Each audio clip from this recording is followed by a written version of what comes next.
On the first anniversary of the Gulf of Mexico oil disaster that killed 11 people and dumped millions of gallons of crude into the ocean, BP has filed 2 lawsuits for damages. While the company is looking for others to blame and fighting for big money in the courts, its locals are paying the price with their health. RT's Gayane Chichakyan reports. 5 million barrels of oil in combination with almost 2 million gallons of highly toxic chemical dispersants used to fight the oil spill, a cocktail that contaminated not just the water in the Gulf, but found its way into people's blood. A year after the disaster, an environmental group tested the blood of dozens of cleanup workers, as well as residents of coastal areas. They found levels of benzene 36 times higher than normal. I cough up and spit up blood all the time. I shake and tremble all the time. I can't even open a bottle of water, even hold a bottle of water in my hands. Clayton Mathern worked as a boat engineer. He says he was in perfect health before he was exposed to the toxic chemicals in the Gulf. Now he's fighting a bouquet of illnesses. I'm tired of suffering, you know. I'm tired of watching my family suffer. Clayton is not alone in his fight. George Price owns a small boatyard in Louisiana. Perfectly healthy just a year ago, he has lost 30 pounds in the last few months.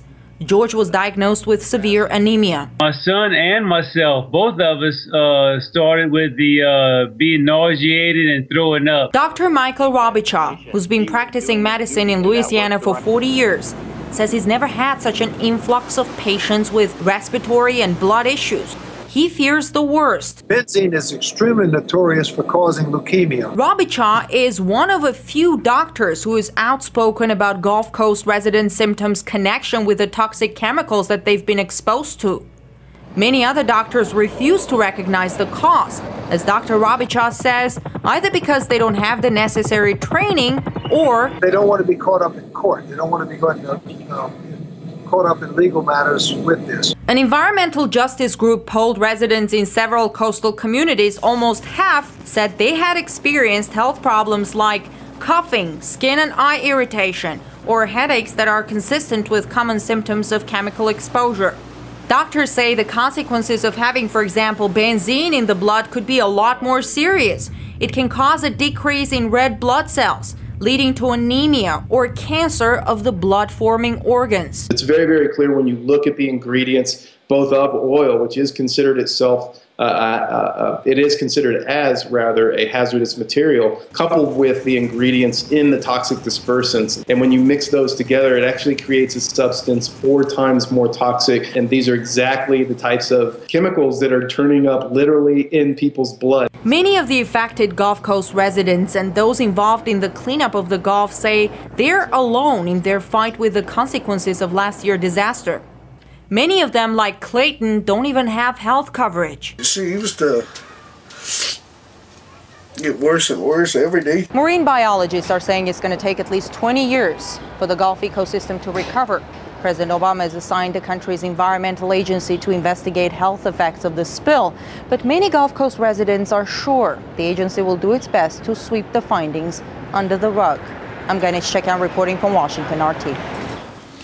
Well, even a year after the largest accident in the history of oil exploration, not much has changed in terms of safety regulations in the US. Scott Roberts, the director of the documentary Gas Hole, says the corporations don't have to alter anything because of America's oil addiction.